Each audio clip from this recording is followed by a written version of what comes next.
sederhana. Assalamualaikum warahmatullahi wabarakatuh. Kembali lagi dengan saya di Motivasi Islam. Kali ini Motivasi Islam akan membahas tentang hidup sederhana.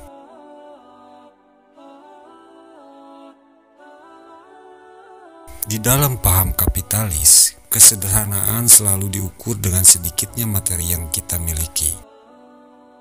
Bahkan saat ini sebagian kalangan masyarakat terkesan berpikir bahwa hidup belumlah sah dan lengkap apabila belum memiliki berbagai atribut kemewahan. Meski sudah hidup dengan layak, namun masih banyak yang merasa belum cukup. Hidup dengan sederhana sepertinya bukan lagi impian atau sudah tidak lagi dianggap ideal. Dan kalau ada yang hidup dengan cara sederhana, hal itu semata-mata karena memang keadaan yang memaksa mereka untuk seperti itu. Saat ini, budaya hura-hura dan konsumtif sepertinya telah menjadi suatu budaya, bahkan sudah sangat mengakar di kehidupan manusia. Mimpi dan keinginan untuk dapat hidup mewah sepertinya bukan lagi melanda kalangan menengah ke atas saja, namun golongan kurang mampu pun juga ingin bermewah-mewahan. Dan akibatnya, keadaan hidup mereka yang sudah kekurangan menjadi semakin kekurangan, karena gaya hidup yang mereka jalani tidak sesuai dengan penghasilan yang mereka dapatkan. Mereka rela berhutang ke sana kemari hanya untuk memenuhi keinginan mereka hidup bermewah-mewahan. Sehingga bisa dikatakan bahwa kemewahan bukan lagi sekedar ajang pamer materi, namun sudah berubah menjadi satu ajang untuk memanipulasi suatu keinginan, sehingga menjadikan sebuah keharusan demi hanya untuk meraih satu kepuasan. Hal itulah yang kemudian mendorong orang untuk rela berhutang dan yang lebih parah lagi melakukan korupsi maupun mencari rezeki dengan cara-cara yang haram. Perilaku hidup sederhana sangat bertentangan dengan pola hidup konsumerisme. Dalam hidup konsumerisme, kebahagiaan individu hanya bisa dicapai dengan cara mengkonsumsi, memiliki, dan membeli apapun yang diinginkan, meski itu melebihi batas kemampuan dasar yang kita miliki. Dalam ajaran Islam, kita diajarkan untuk membelanjakan harta tidak secara berlebihan, dan di sisi lain kita juga dilarang untuk kikir. Hal itu secara jelas tercantum di dalam Al-Quran surat Al-Furqan ayat 67 dan di dalam surat Al-Humajah ayat 1-9. Dijelaskan pula bahwa Islam mengecam orang-orang yang menimbun harta. Allah bahkan mengancam mereka dengan neraka hutomah.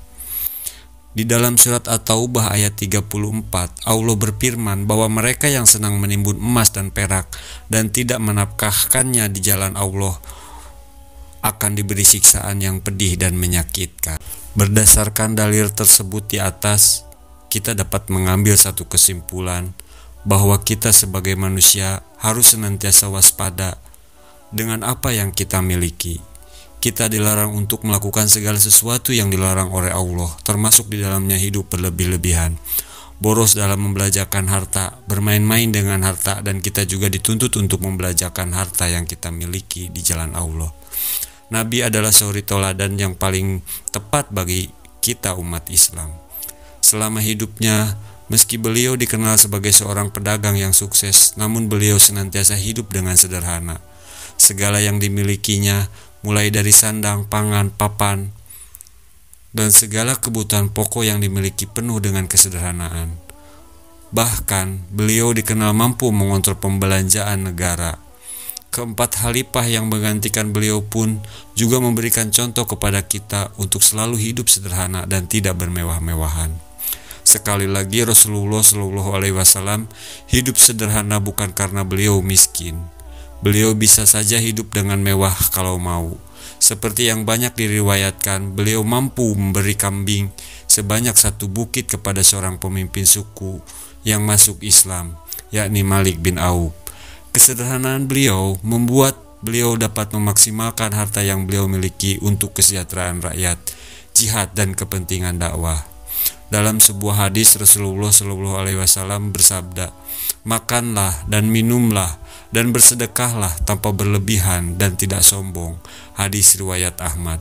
Barang siapa yang mengenakan pakaian sutra di dunia, maka ia tidak akan memakainya di akhirat. Hadis riwayat Muslim.